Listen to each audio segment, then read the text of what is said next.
One of my most favorite passages in all of Scripture is found in Matthew chapter 13, verses 3 through 9. Jesus is teaching his disciples and a large crowd, and he begins teaching in parables. And so Matthew 13, 3 through 9 says this. It says, "A sower went out to sow, and as he sowed, some seeds fell along the path, and the birds came and devoured them. Other seeds fell on rocky ground, where they did not have much soil, and immediately they sprang up, since they had no depth of soil. But when the sun rose, they were scorched, and since they had no root, they withered away. Other seeds fell among thorns, and the thorns grew up and choked them. And other seeds fell on good soil and produced grain, some 100-fold, some 60, some 30. He who has ears, let him hear." Jesus taught in this parable to the crowd and the disciples didn't get it. And so later in verses 18 through 23, Jesus goes on to explain this parable, and I highly encourage you go read that. We don't have time right now, and so go read that after this. But I want to highlight a few things we learn from this parable because it's so rich. But 3 things today I want to highlight. First and foremost, in this parable, we see our responsibility as Christ followers.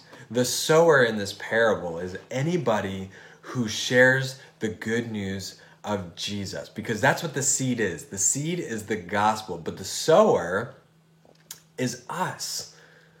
Is anyone, anywhere from a pastor on a Sunday sowing the seed of the gospel to the people who are there, or it could look like you sitting across the table from one of your friends who needs to hear the good news of the gospel.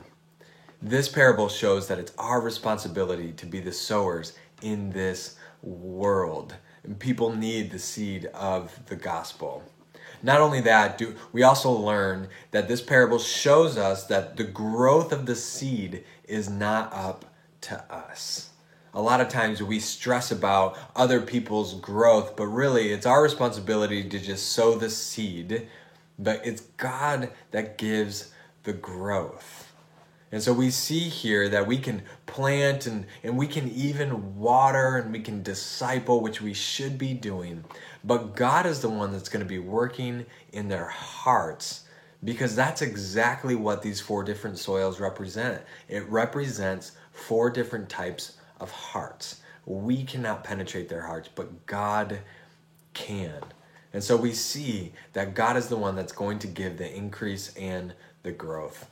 And then the last thing I want to highlight is that this parable shows us the evidence of what that 4th soil looks like, of whether we have a good heart, an open heart, or we are that good soil.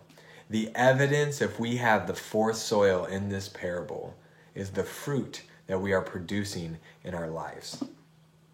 Our lives are all about what we produce. And we went through a whole series on the fruit of the Spirit, so you can go back and watch those chair time videos if you have questions about what the fruit are.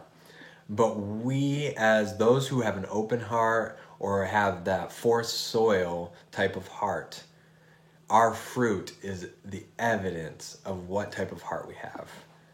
And so ask yourself, what type of fruit am I producing in my life? And so, again, this parable shows us 3 different things. It shows us our responsibility as followers of Christ. It shows us that God gives the increase. And it shows us that our fruit is the evidence of what type of heart we have. And so, go through those questions in this post, and I hope you are as challenged as I am today through this parable and through this message in Matthew 13. Have a great day.